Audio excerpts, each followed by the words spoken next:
Welcome to the Awesemo Early Bird Podcast. I'm your old pal Emac coming to you with Tuesday NBA action, and I am joined with one Adam Ship My Money Share as we focus on the foundational look for your 7-game slate. Adam, talk to me. You've been on quite a run here in the old National Basketball Association DFS land. Yeah, it was a nice week last week. Got my ass kicked 2 weeks ago, so it was nice to turn things around. Hopefully carried over into this week, but Trey Burke is not helping so far. No, that was one we probably could all see coming from a mile away. Of course, we were recording this on Monday night. Let's see, that game is midway through the fourth quarter, and Mr. Trey Burke has 4 points, and he has 1 assist. One of the 15 assists on the Knicks have gone to him. Oh my! Well, I guess we should have played. Who was the guy that you sent me? No, Kadeem Allen. Yeah, Kadeem Allen, coming out of nowhere to steal a ton of minutes. Welcome to the NBA. That's his first game, and he is on a 2-way contract. I went and looked to see what he was up to. Adam, he is He is leading the team in assists right now. Goodness. Yeah, he's apparently playing pretty well. All right. Well, hashtag Fizdale.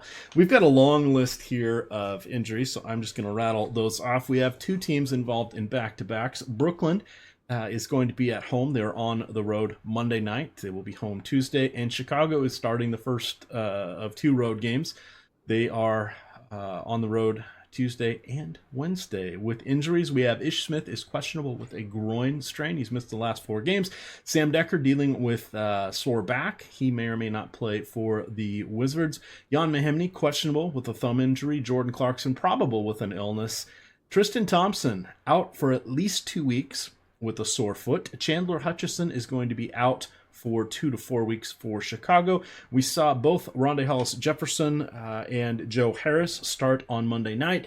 Rondae Hollis-Jefferson had stitches in his face, so if he was good on Monday, probably will be on Tuesday. We'll have to see what happens with Harris. He's been dealing with a sore hip himself. Etan Moore is not going to play. He is a trade candidate for the Pelicans. Nikolai Mirotic is out for 1 week at least with the calf injury. Anthony Davis still dealing with his finger issue. For Phoenix, we know that DeAnthony Melton and TJ Warren are each going to be out for at least the next 2 to 3 weeks, potentially through the All-Star break. DeAndre Ayton doubtful with the sore ankle. And then Philly should be getting back everybody. Embiid, Butler, and Wilson Chandler are all expected to play in Los Angeles on Tuesday night. DeMar DeRozan out with a knee injury. And then for the Lakers, I almost said Kevin Hart. Why am I blanking on Hart's first name? Josh, there we go. Good God. All right, Kevin. I don't even really particularly care for Kevin Hart. There we go. He's in my mind. So he's been dealing with both knees are sore. He only played, I think, 5 or 7 minutes, something like that, on Sunday night. But Coach Luke Walton says he's probably going to play. I don't think he will, but he says he might play. And then he expects Kyle Kuzma to play with the sore back. I'm not buying that one either. That is the last lonely game out there on an island. So you'll want to be careful, have a contingency plan, and you want to be smart because as we saw Sunday night, Adam, we had a similar island game there finishing up the evening, and Rashawn Holmes and Zubac led teams to victory if you had room to maneuver to get them in your lineups. Yeah, it was definitely a spot where if you were able to be around your computer to, even on the late slate, Zubac was like 27% owned and Holmes was 5%. And Beasley was 9% in the starting lineup. Like there was definitely an edge having that island game and just waiting around for it. All right, so got to pick the spots. That's why you want to play as many days as you can, be consistent, and set up your own strategy. All right, on to our positions here. Amongst the 7 games, we do not yet have lines for the last 2. That is Phoenix and San Antonio. Of course, we know that DeRozan's going to be out, but there's I think they're still probably waiting for word on Ayton, but that should be up around morning time, usually no later than lunch will the lines start popping for that. And then Philadelphia and the Lakers, of course, because we're waiting on Kuzma. And then in theory, they want more than, I think they're going to play from the Sixers coach on Embiid. Butler and Wilson Chandler. So let's go here to point guards, Adam. We will go position by position like we do on the Osmo Early Bird podcast. I'm just going to hand it over to you. Take it away, my friend. Yes, I mean Westbrook, the top point guard at 10,600 against Orlando. Not a pace up spot, or it can't really ever be a pace up spot for OKC, but not a fast pace spot for the Thunder. But still, Westbrook's been playing really well all season long, but especially of late. He is pretty clearly the top projected point guard. The price tag's reasonable. I believe there will be plenty of value on this slate. So Westbrook, clearly a perfectly fine option. D'Angelo Russell gets a much more appealing matchup going against the Bulls than he had last night against the Celtics. The problem with Russell, we talked about it yesterday, and it still holds true, even though this matchup's better, is that he is priced at this point for those big, more for his ceiling than for his median projection. So while I think he's a reasonable play, I obviously like him more against the Bulls than I did against the Celtics. I still don't really love it. I'd rather get to Drew Holiday in a great matchup against Houston, especially with Mirotic sideline, Julius Randle questionable, and Anthony Davis out. Holiday should get tons of usage, tons of ball handling responsibilities, and be very involved in this offense. To me, it's not really that close between him and D'Angelo Russell. Yeah, I would definitely agree with that one. Sticking in that same game, Chris Paul did come back. He played 25 minutes after missing, gosh, what was that, like almost a month and change. He was out from December 22nd through the 25th, so a month there. He played 25 minutes, 12 points, 5 boards, 6 assists, 3 steals. That was against Orlando. We already know that they've said, and this was well into his recovery, that they weren't planning on playing him on back-to-backs. We do not have to worry about that there. I'm guessing 25 to 27 minutes is probably going to be a realistic expectation for Chris Paul at 6,900. If he mirrors a similar line to what he did in his first game back, he did get 33 DraftKings points. Is that someone that you would consider, or does just too much have to go right for him to get on top of that number? Yeah, I think it's just that too much has to go right. I would need to find out that he's playing like 30 plus minutes to feel good there, because it is a nice matchup against New Orleans, but it's the exact same thing that we've talked about with DeMarcus Cousins. He can very easily, Chris Paul, that is, do satisfy a $6,900 price tag. It's just that you have to have him shoot really well and just be incredibly efficient to actually beat that price tag and be someone that you want in your lineups that actually helps you win a tournament and isn't just a neutral play that you could take it or leave it. So unless we get confirmation that he's playing more than those 24 to 26 minutes, I think that it's just kind of more downside than upside. All right. Tomas Satoransky, 6,000. The price is coming up, but he is coming off a couple of solid performances here.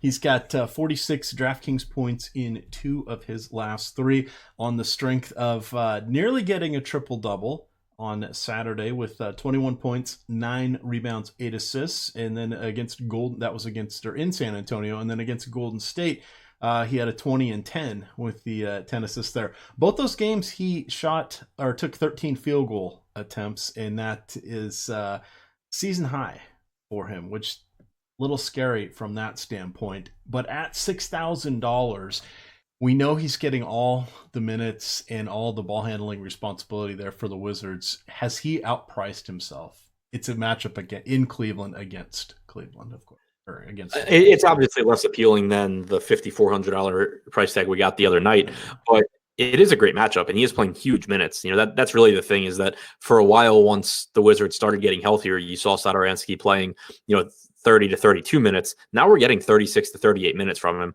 It's obviously a great matchup against Cleveland. It's on the road, so maybe there's a chance Cleveland hangs in this game. I don't have a problem with Satoransky. I think he's my favorite guy in that price range. I obviously like players like Drew Holiday and Ben Simmons more, and Westbrook more, but in that 6K price range, Satoransky's my favorite guy. All right, just seeing if anybody else pops. The only other guy, Rajon Rondo, he is up to 6,700. He has 30 and 50 DraftKings points in his last 2 games, starting both of those. We know LeBron is at least a week away. Would not be a shock to see him out through the All-Star break with that groin injury. We'll have to see what happens with Kuzma coming back. Of course, Lonzo Ball is out, but Rondo played 37 and then 42 minutes 42 minutes against Phoenix, and this was a game that the Lakers won by 14. They're going to have to run him into the ground. Adam, that gives him time to maybe get some scoring to go along with his assists. We know that he is a guy that doesn't usually like to shoot, but he has taken 9 and 11 field goals in the last two. 6,700 still seems somewhat reasonable. Thoughts? Yeah, I actually kind of want to amend my Satoransky statement because I overlooked Rondo. I like Rondo more than Satoransky. The minutes are huge.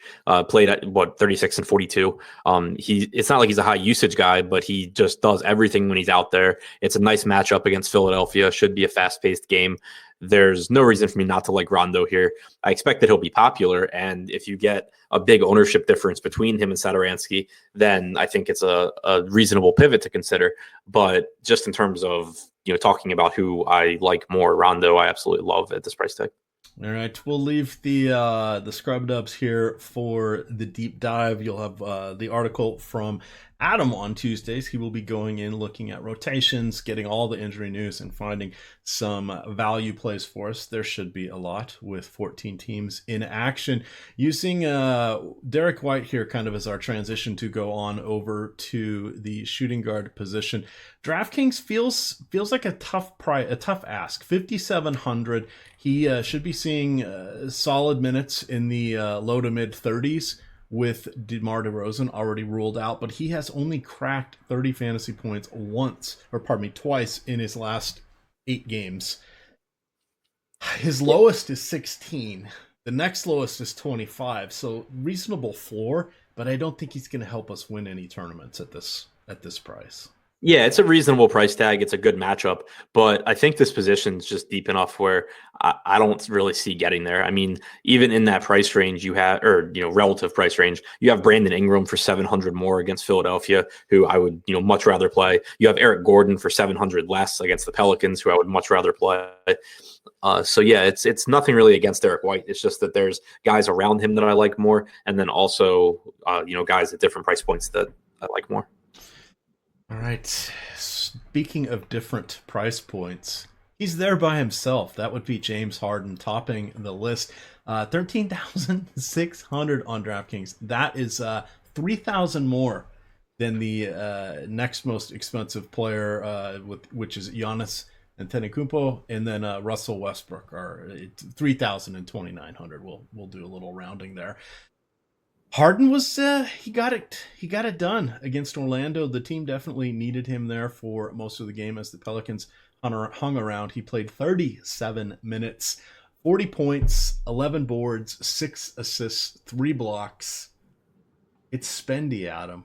It's spendy. What are your initial thoughts with Harden? It'll depend on 2 things for me. One is how much value opens up and how good that value is. The other will be his projected ownership, because I don't think that there's any question that he's overpriced right now for his average production now that Chris Paul is back. But there's still just a monster ceiling for this guy. It's a phenomenal matchup. And we saw briefly, it wasn't that many games between injuries for Chris Paul, but we had seen Harden even before Paul got hurt, just kind of taking things over. And then, obviously he did more of the same when Paul was out. So I think that he still has that, monster ceiling. It's just that there's one other really good player on the floor now for him to, lose some touches to. So if he were going to be really popular or value's not that great, it's not that I'm going to make huge sacrifices to get him in like I would have when Paul was still out. But I still think that, the guy has 80 plus fantasy point upside. All right, I'm going to set the estimated ownership projection. It's going to be somewhere between 20 and 25% for DraftKings. If that is the piece of news or the missing piece of knowledge, what is that going to drive you to do? Assuming we get at least 1 or 2 guys that are reasonably good plays, maybe a little bit better than Trey Burke plays. Yeah, I would guess that if he is projected for around 25% ownership, that I come in under that. Okay. If he were projected, he was like 10% owned against Orlando. If he were projected down there again, I think I could see a situation where I end up around 15 to 20. Was he really only 10% against Orlando? I think I had him on my lineups. I had him at about 35%. Yeah, I had him at 0, and I think he was 10. Okay. Moving down here, we've got Jimmy Butler dealing with that sore wrist, missed a handful of games here, but should be playing against the Lakers. He's 6,900. That is somewhat intriguing. We do know that the Lakers will tend to play fast. Do you like Butler? Is there anybody else here in the mid tier that stands out? They're all kind of looking mostly generic to me at the moment. Yeah, Butler's price tag at 6,900 I think is too cheap. You certainly can go there in a fast-paced game against the Lakers, even with everyone healthy. The other price tag that sticks out to me is Devin Booker at 8,100. Really disappointed his last time out against whoever they played, the Lakers. The game before that against Denver, the final stat line wasn't great, but he didn't play at all in the fourth quarter, so you can't really take a whole lot away from that. I think that even though it's not a good matchup against the Spurs, 8,100 is just too cheap for a guy that's going to have a 32 or 33% usage rate, a 33% assist percentage, and play, like 36 minutes if they keep the game competitive. Since Christmas, the Lakers are playing at the second fastest pace. Philadelphia is playing at the fourth fastest pace. Yeah. Should be a fun one. Make sure you've got some PMR remaining. That would be a player minutes remaining on Tuesday night. Otherwise, you are going to see your lineups drop like a rock. Let's see. Bradley Beal, 9,200. That feels a little expensive to me. Even when you compare him there to Harden, he has not really crested over that 50 fantasy point opportunity very frequently, even without John Wall. What do you like or don't like with Beal? Because I mean, the matchup is there. It's fantastic. The Cleveland Cavaliers are, the worst defensive rated team since Christmas, and it's not even close. The Suns are 29th at 116 points allowed per 100 possessions. The Cavaliers are checking in at 120, Adam. 120. Yikes. Yeah, I mean, they're atrocious, and the Wizards are just bad enough that maybe the Cavs actually hang in this game at home. So, like, if you get to Beal in tournaments, especially if he's low owned, I think that's perfectly fine. It's just that even looking at it from an upside standpoint, Drew Holiday has a ceiling just as high as Beal. Booker has a ceiling just as high as Beal. Booker and Holiday both being cheaper than he is. D'Angelo Russell has a monster ceiling as well, and he's cheaper than Beal. So I expect that I'll end up just kind of priced out on him. Cleveland actually won their last game. They won on Sunday in Chicago. They have 3 total wins since December 18th. It's unbelievable how bad they are. That is horrid. So here, this is starting December 21st, just for fun, just so you can see the perspective of how many points they are allowing. 126, 112, 95, 118, 111, 117, 117, 133, 123, 140. That was in regulation. 141. 95. They won that game in Los Angeles. I guess they showed out for LeBron. 129, 115, 124, 104, 123, 100, and then 101 in their victory on Sunday. Adam, those are, if we were talking baseball, we'd say that's a lot of crooked numbers. Yeah. Good God. Well, and keep in mind that in a lot of those games where they gave like 118, it was probably a fourth quarter where it was like the third string playing, and so the other team just didn't really score that many points. Just goodness gracious. All right. Well, that's going to keep the Wizards in the conversation. So, here we are. Okay, let's get on over here to small forward. We've got Giannis Antetokounmpo at the top. You've got Paul George with the $1,000 discount, and then dropping down another 800 is Ben Simmons. I'm a little nervous about Ben Simmons with everybody coming back. It is going to be a fast-paced game, Adam, but feels like that's probably going to be tournament only for me. We do like his upside. We know the poor man triple-double is always in play, but the early look projections have him at 41 DraftKings points. That's not going to get it done for 9,000. Yeah, I still am pretty interested there. I mean, where it gets tough is that I'm not sure that he's $2,100 better than Jimmy Butler, but I still think that you could pretty easily get a 50-plus fantasy point game out of Simmons here, especially if LeBron is still out. Not that it makes a big difference defensively, but it's just that with Lonzo out, with LeBron out, you're running out of actual quality defenders on this team if they at least if they put the effort in. LeBron normally doesn't on the defensive end, but he's at least capable. Without either of those guys on the floor, I expect their defense to suffer. It's obviously a very fast-paced game. Plenty of rebounding opportunities for Simmons against a Lakers team that does not have outside shooters, especially if Kuzma's out. I think it's just still a great spot for him, even with Butler and Embiid back. All right. I'm going to throw some numbers out here. These are minutes totals. 42, 34, 39, 34, 38, 48. That one was in overtime. 40. Those are Trevor Ariza minutes. He's going to be out there a ton. Again, we don't know the status for, let's see, we know Jan Mahimny is going to be questionable, more closer to doubtful with his thumb injury. And then we don't know about Sam Decker with the sore back. Dwight Howard not coming back before the All-Star break, even if he comes back at all for the Wizards. I'm actually okay with looking to Trevor Ariza in this matchup because I think he can get to 40-ish fantasy points. He's 6,300, but the minutes are, Adam, the minutes are just going to be there, and it's going to be against Cleveland. Thoughts on Ariza or anybody else in the mid-tier? Yeah, I mean, especially assuming the game does stay competitive for most of the fourth quarter, you're right. Ariza's playing a ton of minutes. He's also just more productive with the Wizards than we've seen in the last couple of years when he was playing with Houston, when he was playing with Phoenix, because there's nobody. I mean, there's Beal on the Wizards that I guess has like a Devin Booker type role, but there's no James Harden, no Chris Paul. Like Ariza's more involved as a facilitator here in addition to being a 3-point shooter, which gives him a little bit higher floor, a little bit higher ceiling than we're used to. So yeah, I think that he's a good play in that it's pretty unlikely that he really hurts you. Like he'll normally get in that 28 to 30 minute range or 30 point range if he's going to play 36 to 38 minutes, and then if he's shooting well, then you're looking at him being able to get up over 40. Yeah, I wanted to look and see what he had done his last time with Washington, because that's right around when I really started playing a fair amount of DFS. He was with them in the 2012 to 2013 season, and then in 13 and 14. So he played back-to-back years. During that stretch, the first year averaged just shy of 10 points a game, started 15 of them. The second year he averaged 77, started 77 games, averaged 14 points per game. His role has just changed dramatically. I mean, he was having to deal with John Wall. Paul Pierce was around at that point and still somewhat capable. There was just too many mouths around there. Now we've got an Otto Porter that doesn't look for his shot, as you mentioned. You've got Tomas Satoransky, who hates to shoot. As we pointed out earlier, he's taken more than 11 field goals in a game 3 times this year.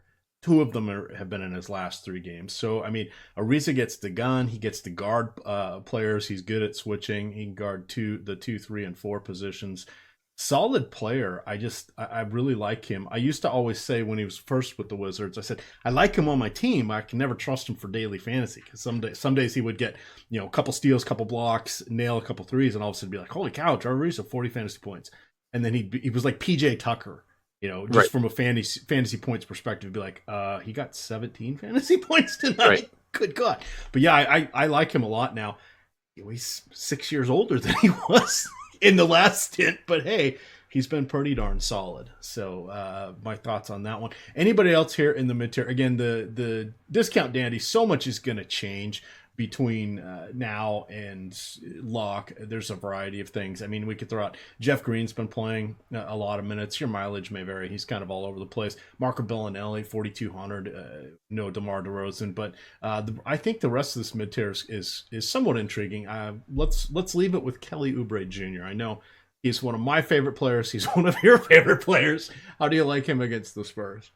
Yeah, I mean, it's kind of just a mediocre spot, though. Like, the Spurs, not a fast team. They are a quality defense. Oubre's price tag has come up to where, I still expect him to play 30 to 32 minutes, but he does have to be, actually productive during those minutes now, whereas when he was, 4,800, there was a lot of excess value there.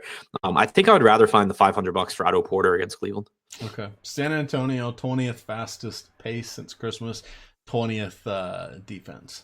So nothing overly worth doing cartwheels on. As we move over here to power forward, we've got I guess we kind of buried the lead, so let's catch up to the high end here. We've got Giannis, we've got Paul George, you've got Blake Griffin, you've got LaMarcus Aldridge against Phoenix with no DeMar DeRozan. I think I'm going to have to put LaMarcus Aldridge up first on a point per dollar basis there. Yeah, no real question to me. I mean, it's a phenomenal matchup against Phoenix. He sees a usage percentage up at 32 or 33% without the Rosen out there. He should play 35 or 36 minutes as long as Phoenix can hang in this game, which is a big if. But, uh, you know, the upside is certainly there because he should just get almost all the usage on this team. So I really like Aldridge. It makes it tough to get up to a Giannis or a George because, and it's the same thing at small forward. You know, you have Simmons for cheaper at small forward. You have Aldridge for cheaper at power forward, and there are other spots to pay up on the slate. So I would be surprised if I have any sort of significant ownership to anyone more expensive than Aldridge or Simmons at the forward spots. All right, Kenneth Fareed. Who knew?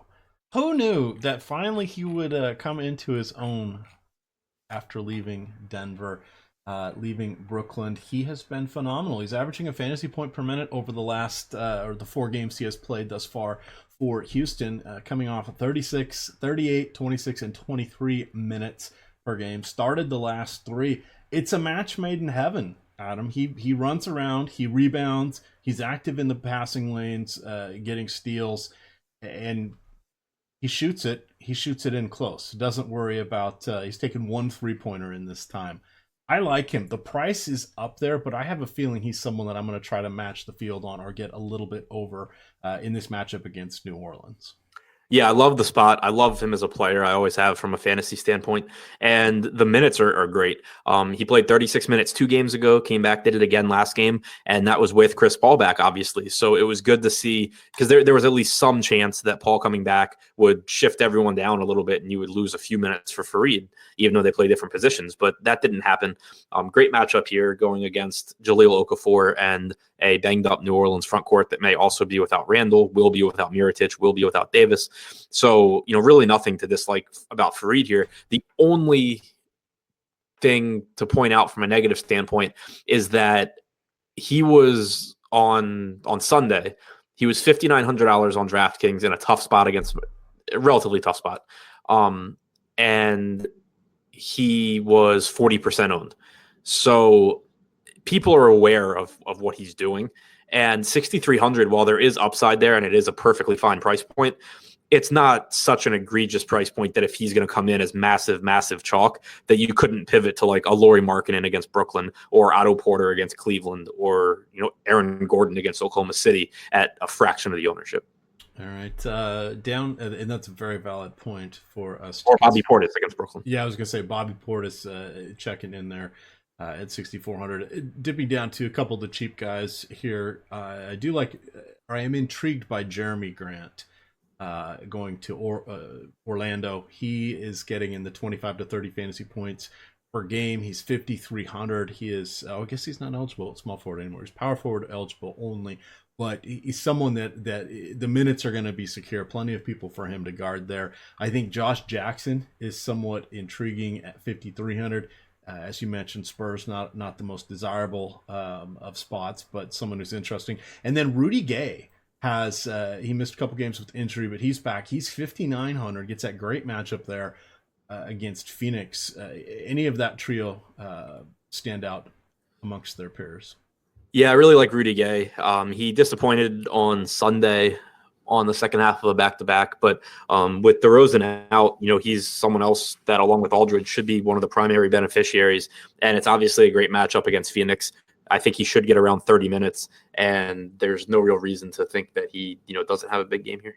All right, let's head on to the pivot position, finish things off. We have Nikolai Vucevic in a tough matchup going against Steven Adams. Likewise for Steven Adams, because Vucevic will tend to play away from the basket. Makes it a little tougher for Adams to get blocks and rebounds, but those guys don't really jump off the page for me. Andre Drummond is back after he missed a couple games, so he should be good to go. He's at 8,500. That's a relatively intriguing price point. And then minutes are opportunity. We have Jahlil Okafor, 50 fantasy points, 28 fantasy points, 40 fantasy points, 40 fantasy points. He has started the last 4 games. He is averaging in that time, Adam, 33 minutes per game. He is averaging a 20 and just shy of a 20 and 10. It looks like about a 19 and 11.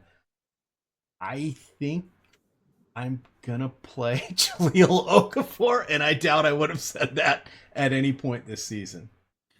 Yeah, I mean, I'm there with you too. I love Embiid at the top. He is a phenomenal play at only 10,200 against the Lakers. There's a possibility that you get him at low ownership too, depending on if the sites leave a Q tag on him or not throughout the day, because people just love to assume Embiid's going to sit. So that's certainly something to keep an eye on. I think it's a great price tag for him. It's obviously hard to pay up at the center position because there are so many options, but I think that it's just a phenomenal spot for Embiid. For Jahlil Okafor, I love the spot too, because we've seen Houston really just get beat up by centers since Capella went down. I don't really expect Fareed to do a whole lot to change that. He's an undersized center. He's not someone that I expect to, defensively be, stopping guys or really limiting rebounding. And for Okafor, that's, pretty important, because aside from the fact that he's not very good defensively, one of the big reasons that Okafor has kind of fallen out of favor amongst NBA teams is his offensive game just does not fit in this style of NBA, because he's basically a post-up, like, bully ball guy who can't do anything else. But Kenneth Faried is giving up, size to him. So I think that you could actually see him have success here. For context, Okafor is listed at 6'11", 271 pounds. Fareed's listed at 6'8", 227. So you have Fareed giving up about 50 pounds to a guy who looks to just bully guys under the basket and create his offense that way. So I think that, in addition to the rebounding and the huge minutes, it's actually a pretty favorable matchup for Okafor's style of play. Yeah, I would definitely agree for that one. The one thing I always remember about Fareed is, because you hear him, I mean, his nickname's the Manimal. He looks like a tough guy. He's always, dunking and making these crazy acrobatic plays. His legs are like toothpicks. It's almost disconcerting. So he could be in for a tough matchup. Good call out there on that one. Again, we don't get fantasy points for defense per se, but you gotta like taking the guy opposite him. He's about like a Montrezl Forezl Harrell. I channel my inner Snoop Lion, whatever we're doing here. All right, back to the task at hand. Zubac, 5,600. This does not seem like a great matchup for him. Going against Embiid and others. He's coming off a magnificent game on Sunday night where he dropped 24 points, 16 rebounds, and 4 blocks against Phoenix. Thoughts on Zubac? Anybody else as you scroll down the price list? I mean, I love Zubac as a player, but this spot terrifies me. For one, the price tag's getting up a little bit. And, you obviously have quality plays in that mid-range with Embiid, or not with Embiid, with Okafor and with Fareed. But, it's certainly, you run the risk of Zubac getting in foul trouble against Embiid. And I only point that out because Zubac gets in foul trouble a lot. So it's kind of like if Jaren Jackson were defending Joel Embiid, it would be a legitimate concern. So with there are enough centers on this slate that I think I'll probably will take a day off from rostering tons of Zubac. All right. With that, we're going to get on out of here. Hey, it was a commercial-free show. Sometimes those happen. We've got the NBA strategy show at 9 o'clock for those of you that want to check that out. A leisurely walk for Josh and Laffy through the mega slate. I'm guessing it's going to be a 2-hour show, so you'll be able to check that out at your leisure throughout the day. At 5 o'clock, of course, we will have the deep dive with Adam and Laffy. And then we've got Live Before Lock with one fast Eddie Fear taking you down the home stretch. With that, you can follow Adam at Ship My Money DFS. I am at EMAC DFS, and it is Osmo_COM on the Twitter machine. With that, gamers, good luck.